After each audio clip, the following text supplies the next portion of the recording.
Olá, concursando. Estamos aí mais um encontro, mais um bloco que a gente vai tratar agora do assunto ato administrativo.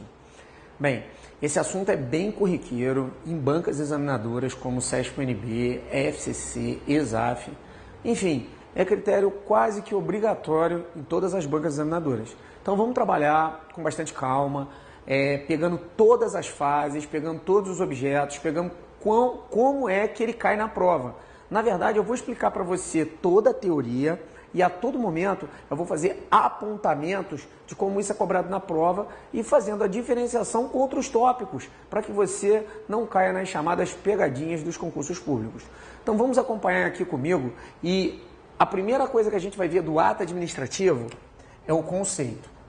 Olha só, conceito de ato administrativo não é complicado, porque na verdade você pode ter certeza, ele não vai cobrar na tua prova conceito escrito, para que você grave o conceito todo. Você vai ter que entender o conceito. O ato administrativo diz que é a manifestação unilateral da administração pública. A primeira coisa que você tem que saber é o que é a administração pública, antes de entender mesmo o que seja manifestação unilateral. Aonde está a administração pública? Meu povo, a administração pública está lá no artigo 37, caput da Constituição. Eu posso dizer para você que a administração pública que pode ter a capacidade de soltar ato administrativo, somente a administração pública direta e a administração pública indireta. Quem é, Evandro? União, Estado, DF, município representa a administração pública direta, ou seja, as entidades políticas ou entidades da administração pública direta. E as entidades ou administração pública indireta, as entidades administrativas. Quem é essa daqui? Essa daqui é fácil, né? Eu ensinei um macete para vocês, que é a fase. Autarquia, fundação, sociedade de economia mista e empresa pública. Então eu vou trabalhar como sendo característica, como sendo administração pública, essas 8 pessoas. 4 pessoas da administração direta, mais 4 pessoas da administração indireta. Essas 8 pessoas correspondem à administração pública em sentido formal. A administração pública em sentido formal, que nada mais é do que são essas 8 pessoas aqui, somente elas podem soltar atos administrativos. Quando eu falo que é manifestação unilateral, é porque ela trabalha, ela manifesta a sua vontade sem pedir permissão para o administrado e cria uma obrigação para que o administrado execute essa função. Por exemplo, quando você recebe uma multa de trânsito, a multa de acordo com a Lei 9.503 de 97, que é o CTB, é uma multa impositiva. O policial rodoviário, o policial federal, rodoviário federal ou o policial militar, ele chega e aplica uma penalidade em você, ele te dá uma multa. Mas se você for reparar, aquilo é chamado de penalidade administrativa, ou seja, nada mais é do que um ato administrativo. Nesse caso, é um ato administrativo enraizado do poder de polícia, porque é a administração pública punindo o particular. Então, vamos concatenar as ideias.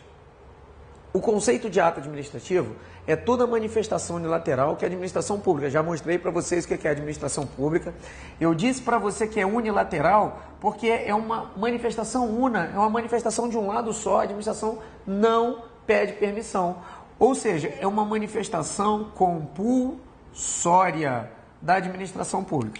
Aqui eu faço uma ressalva, tá, pessoal? Olha só, toma muito cuidado. Manifestação unilateral é conceito, olha aqui, de ato administrativo. Agora, se você pegar a manifestação bilateral, isso aqui está tratando de outro tópico que não tem nada a ver com a minha aula. Agora, esse aí é o tópico contrato administrativo. Evandro, o contrato administrativo tem alguma coisa a ver com ato administrativo? Não, o ato administrativo, a gente tem a mesma relação, administração particular ou administração. Contrato administrativo é administração com particular, mas aqui tem que ter uma coisa chamada anuência do particular, ou seja, no contrato administrativo o particular tem que aceitar. Então, os dois negociam. Isso aqui não vale, tá? Isso aqui não é meu tópico. O meu tópico é manifestação unilateral que compõe o ato administrativo. Então, você já sabe que quando a administração impõe a você alguma coisa, ou impõe a ela mesmo de forma compulsória, ela tem que estar nessa qualidade. Aqui a gente vai matar uma questão muito bacana de bancas examinadoras, que diz o seguinte: Toda ação do agente público toda ação do agente público, por estar enraizada da supremacia do interesse público, é considerado um ato administrativo. Lógico que não, isso está errado. Aí você pergunta para mim, Evandro, por que está errado se um agente público ele está trabalhando dentro de um órgão e, segundo a teoria do órgão, ele é administração pública? Por que um ato dele não pode ser considerado ato administrativo? Porque ele tem que estar, olha aqui, nessa qualidade. O que quer dizer isso? Ele tem que estar trabalhando para a administração pública. Vamos dar um exemplo. Você está na sua repartição pública, foi lá, assinou um documento. É ato administrativo? É, porque você está trabalhando para a administração pública. Aí no seu momento de intervalo você almoça, depois vai usar o banheiro. O ato de almoçar e usar o banheiro é um ato administrativo? Não. Então, nem todos os atos do agente público são considerados atos administrativos.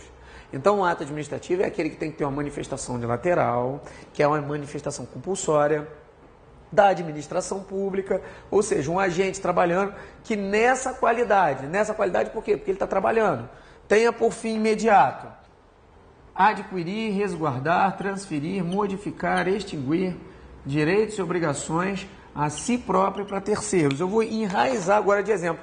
Não precisa apavorar com isso aqui não, tá? Porque, na verdade, a prova não vai te pedir isso. A prova só vai querer saber se você tem noção o que é um ato administrativo no que tange ao conceito, pelo menos. Dá um exemplo de um ato administrativo para ela própria. Tranquilo. O ato de aposentadoria de um servidor. Está aposentando um servidor? Tá. Quando você aposenta um servidor, por exemplo, quando ele faz 70 anos, é chamada aposentadoria compulsória. Se você está aposentando ele compulsoriamente, você é administração, é uma manifestação unilateral que a administração pública tem e ela está agindo nessa qualidade e tenha por fim o quê? Nesse caso aqui, ela vai ou resguardar, ou transferir, ou modificar, ou extinguir, ou até mesmo, olha, declarar um direito. Nesse caso da aposentadoria, está declarando o direito de aposentadoria do cara que trabalhou naquele sisteminha, né? 35 anos de trabalho, 10 anos no antigo serviço público e 5 no antigo cargo. A gente vai dar as regras disso aí depois. Então, há um ato administrativo que ela faz para si própria. O exemplo, a aposentadoria. Outro exemplo, uma demissão. Demitindo o servidor, ela está fazendo para ela mesma. Agora, e um ato administrativo para terceiros? Isso é fácil, né? A concessão de uma licença para a construção de um prédio, concessão de uma autorização, qualquer coisa que ela esteja fazendo para o particular, externamente, vai ser classificado como o quê? Um ato administrativo com efeito para terceiros. Você imagina só um ato administrativo de caráter punitivo. Ela está fazendo o quê? Um fiscal que entra dentro do supermercado e o supermercado está com o produto estragado. Ela entra lá e dá uma multa e apreende aquelas mercadorias. Isso é faculdade do poder de polícia. A administração pública punindo o particular que fez o quê? Cometeu uma falta quando deveria obedecer à regulamentação legal. O poder de polícia, o poder regulamentar, o poder disciplinar, o poder hierárquico, o poder vinculado, o poder discricionário, todos os poderes nada mais são do que espécies de ato que administrativo, manifestação da administração pública. Então a gente trabalhou todo o conceito para você aí. Agora a gente vai dar uma olhada em quê? Nos elementos e requisitos que compõem um ato administrativo. Lembrando que todo ato administrativo, todo ele, segue o parâmetro de ter 5 elementos ou 5 requisitos que a gente vai ver agora na parte de cada quadro. Olha aqui. Esses aqui são os elementos ou requisitos do ato. Ó, elementos ou requisitos do ato. Ah, meu povo, isso aqui é a coisa mais simples do mundo, né? Pelo amor de Deus, Deus é Pai. Olha só. Competência, finalidade, forma, motivo e objeto. Dá até pra gente cantar aqui na web. Eu sei que é ridículo, sabe? Às vezes eu pareço ridículo, mas eu canto para te ajudar. Cofifomob, cofifomob. Pelo amor de Deus, tu vai errar isso aqui. Cofifomob, lá, canta que você nunca mais vai esquecer. Ah, pô, eu tive uma aula com um professor da web que é muito louco, ele ficava cantando e eu não esqueci. Não vai esquecer mesmo. Olha só. Code competência. FID, finalidade. FOD, forma, MOD, motivo e OBD, objeto. Competência, finalidade, forma, motivo e objeto. Aí você pergunta assim, Evandro, me explica como todo ato está enraizado de competência, finalidade, forma, motivo e objeto. Fácil. Eu acabo de pegar para você um ato administrativo. Vamos voltar aqui, vamos entrar lá no elemento requisito. Vamos lá. Ato administrativo. Toda manifestação unilateral, ou seja, aquela que ela age sem pedir para você, em que a administração pública, eu falei que quem solta ato é toda administração direta ou indireta, de acordo com o caput do artigo 37. Nessa qualidade, o agente tem que estar trabalhando, meu filho. Tenha por fim adquirir, resguardar, transferir, modificar e extinguir, ou declarar direitos e obrigações para si próprio ou para terceiros. E eu já falei para você, dei 4 exemplos aqui, uma demissão, uma aposentadoria, uma licença e uma autorização. Vamos ver aqui, já que a gente pegou a demissão, vamos ver os elementos, que são os 5 elementos que compõem um ato administrativo, por exemplo, de demissão. Competência, finalidade, forma, motivo e objeto. Meu povo, competência não tem para onde correr. Toda competência está prescrita em lei. Exemplo, quando você pega 8.112,90 e você está dentro do Poder Executivo, a competência para demitir você é do Presidente da República. Se você estiver dentro do Poder Legislativo, a competência é do Presidente das Casas. Dentro do Poder Judiciário, a competência é do Presidente dos Tribunais, STJ, STF ou então do TRF. E se você estiver dentro do Ministério Público, a competência vai ser do Procurador-Geral da República. Por isso que eu faço uma brincadeira. Eu digo que competente para demitir você que está na União são os 4 quê? Os 4 PRs. Então a competência tem que estar em uma lei. Não pode haver competência sem estar previsto numa lei, obrigatoriamente. Finalidade, não tem onde correr. Finalidade, toda finalidade é o quê? Pública. Então você sabe que a competência para demitir o cara tem que estar na lei. A finalidade tem que ser o quê? Tem que ser pública. E a forma, Evandro? A forma não tem para onde correr. A forma é escrita. Sempre escrita. Tem uma exceção lá na Lei 9.784 de 99, que é o Processo Administrativo Federal, que diz que alguns atos podem ser verbais, mas isso aí esquece. Só se cair expressamente assim. Se você quiser aí anotar, por exemplo, no seu caderno em casa, anota. Porque olha só, você que está estudando comigo, você tem que aprender uma coisa. Os alunos, eles têm uma capacidade de entender. 99%, na verdade 98,5% da população nacional, mundial, ela é auditiva, visual e mecânica.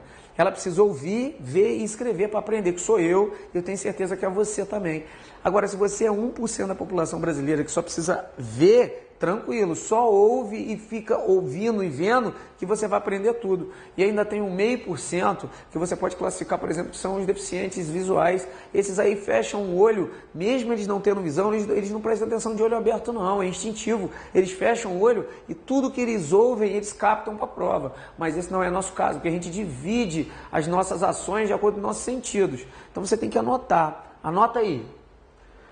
A forma, em regra, é escrita e é quase em regra geral. Existe uma exceção da exceção, que está na Lei 9.784 de 99, que é o Processo Administrativo Federal, que diz que alguns atos, em muita exceção, são considerados o quê? Pode ser ato verbal. Não é o nosso caso aqui. A gente vai considerar como está engessado no escrito, correto?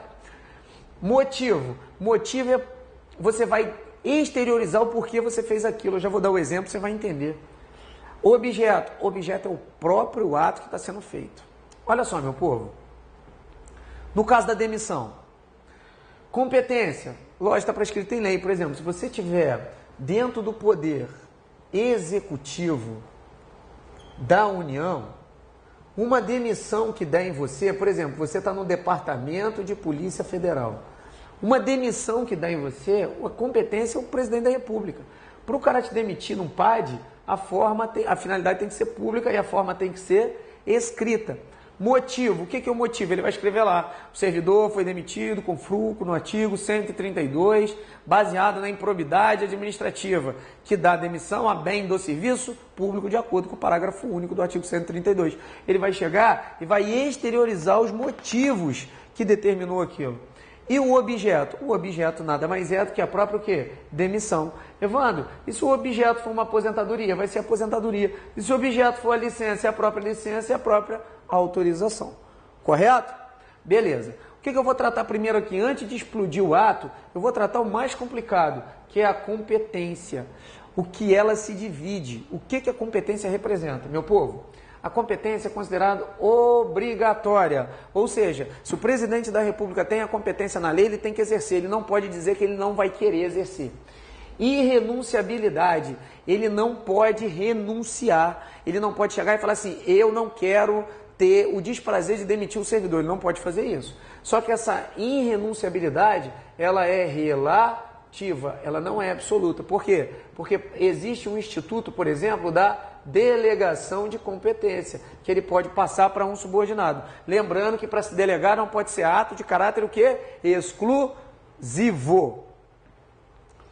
Intransferível, também ele não, a competência nunca é transferível, tá? Você não transfere essa competência para outra pessoa. Agora, toma cuidado, existe competência de natureza privativa, onde você pode passar a competência para outra pessoa momentaneamente, mas você não está transferindo definitivamente para ela. Por exemplo, está lá na lei assim, a competência para demitir é privativa do presidente da República, então ele pode delegar, ele pode momentaneamente passar para outra pessoa fazer. Então ela não é nem renunciável absolutamente, porque ele pode momentaneamente renunciar de fazer aquilo para passar para outra pessoa, e também ela não é intransferível absoluta. Ela porque ele pode transferir momentaneamente. Imodificável, a competência não pode ser modificada pela vontade do agente. Somente a própria lei pode modificar a competência. Por exemplo, se a competência vier escrita lá, é competência exclusiva do presidente da República, ele não pode mudar aquilo para privativa por ele mesmo, para poder delegar para outra pessoa, somente lei. E ela é imprescritível, ou seja, somente a lei, a própria lei, pode chegar e acabar com a competência. Mudar a competência, determinar a competência de outra forma. Agora, toma cuidado, porque a imprescritibilidade dela também é classificada como relativa. Porque lá no artigo 54 da Lei 9.784 de 99, que é o Processo Administrativo Federal, diz o seguinte, que o prazo decadencial de efeitos benéficos para os terceiros decai em 5 anos. Isso para anular os atos. O que quer dizer? Primeira coisa, se você tem um ato administrativo, você tem uma competência dentro do ato administrativo para punir alguém. Os de má fé são imprescritíveis. Se o cara tiver de má fé, você pode aplicar a competência a qualquer tempo. Mas, por exemplo, tem alguns efeitos que geram em cima de terceiro de boa fé. O cara que não tinha nada a ver com a história. Esses aí, há um prazo decadencial de 5 anos, onde a administração pública tem para poder destruir, anular esses atos, se eles sofrerem o quê? Efeitos benéficos para terceiros. Só grave o prazo decadencial de 5 anos, porque a gente vai entrar num exemplo bem profundo ali e a gente vai bater nesse tópico de novo agora mesmo, entendeu? Então vamos fazer o seguinte, vamos tentar dar uma passada de lá para cá, num reflexo, e depois a gente vai trabalhar todos os elementos. Vem aqui comigo, para ficar dinâmica a nossa aula na web. Eu dei ato administrativo e dei o conceito, que é a manifestação unilateral, ou seja, compulsória, onde a administração pública, que são essas 8 pessoas, a administração direta ou indireta, tem nessa qualidade, ou seja, o agente público tem que estar trabalhando para poder adquirir, resguardar, transferir, modificar, extinguir ou declarar direitos e obrigações a si próprio. Eu dei 2 exemplos, que é a demissão e a aposentadoria, a terceiros, licença e autorização. Falei que obrigatoriamente todo ato administrativo tem 5 elementos. Fiz a musiquinha, COFINFOMOB, COFINFOMOB, a gente vai trabalhar o COFINFOMOB. Falei para vocês que o primeiro elemento é o mais complicado. Antes de explicar o conjunto, eu explico sempre o primeiro. Eu disse que o primeiro, a competência tem que ser obrigatória, irrenunciável, intransferível, imodificável e imprescritível. Só que eu dei aqui as determinações. Cuidado que a irrenunciabilidade é relativa, você pode colocar também iuris tantum, olha aqui, pode vir na sua prova assim, ó, iuris tantum, porque ela admite a delegação. E ela pode ser também intransferível. Por que ela é intransferível? Você não pode transferir definitivamente, mas pode ser transferido momentaneamente no mesmo instituto. Do quê? Da delegação. Imodificável. Somente a lei modifica. A vontade do agente não modifica a lei.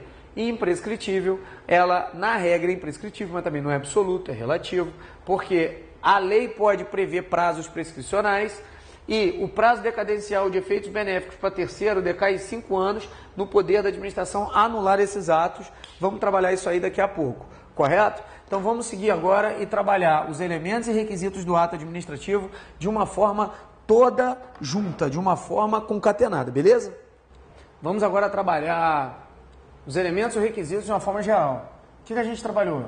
A gente trabalhou a competência, agora a gente vai trabalhar a competência, finalidade, forma, motivo, objeto e dando vários exemplos para que vocês não errem, correto?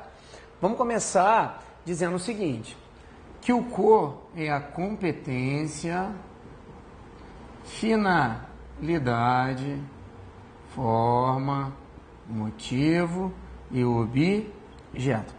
Existem dois tipos de ato administrativo gerais.